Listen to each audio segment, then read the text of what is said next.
इयत्ता चौथीची विद्यार्थिनी.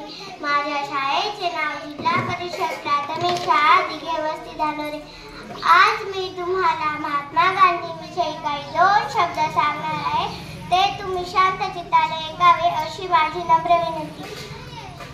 अध्यक्ष महोदय, पूर्वी आपली भारतभूमी इंग्रजांच्या सापडण्यात कैद होती. गुलामगिरीच्या बेड्या तोडण्यासाठी अनेकांनी प्राणाची आहुती दिली. त्यापैकी महात्मा गांधी हे होत. आईवर आपत्ती, आम्ही मुले कशाला, वंदित मायबू आम्ही फुले कशाला, जखडून बांधलेली भगवे तिच्या डहाला. हे पाहून अनेक वीर लढायला सज्ज झाले. इंग्रज व्यापारासाठी आले आणि राज्यकर्ते झाले. पण भारतभूमी काही वांझ नव्हती. या भूमीत अनेक पुत्रांनी जन्म घेऊन तिचा उद्धार केला.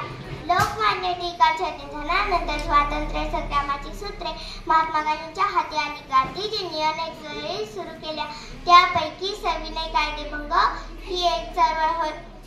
सरकारने मिठावरील कर रद्द करावा, मीठ बनविण्याची सरकारची बंदी रद्द करावी, दारू बंदी करावी इत्यादी मागण्या गांधीजींनी सरकारकडे केल्या होत्या.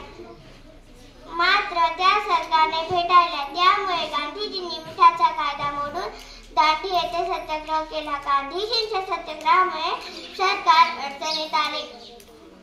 4 मे 1930 रोजी सरकारने गांधीजींना अटक केली, पण तरीही ते डगमगले नाही. त्यांनी आपले कार्य चालूच ठेवले. त्याचीच फलप्राप्ती म्हणून 15 ऑगस्ट 1947 रोजी भारत स्वतंत्र झाला. ब्रिटिशांची सत्ता संपली. दिल्लीच्या लाल किल्ल्यावर स्वातंत्र्य भारताचा तिरंगी झेंडा अभिमानाने लहरू लागला. तो केवळ भारतभूमीच्या या थोर पुत्रांच्या बलिदानामुळे. त्यांना प्रणाम करून मी एवढेच म्हणेन, तुम्ही होता म्हणून मिळाले स्वराज्य, तुम्ही होता म्हणून निर्माण झाले सुराज्य, तुम्ही होता म्हणून मुक्त झाली भारत माता गुलामीच्या बेड्यातून, तुम्ही होता म्हणूनच तिरंगा लहरतो आकाशात. एवढे बोलून मी माझे 2 शब्द संपविले. जय हिंद, जय भारत. धन्यवाद.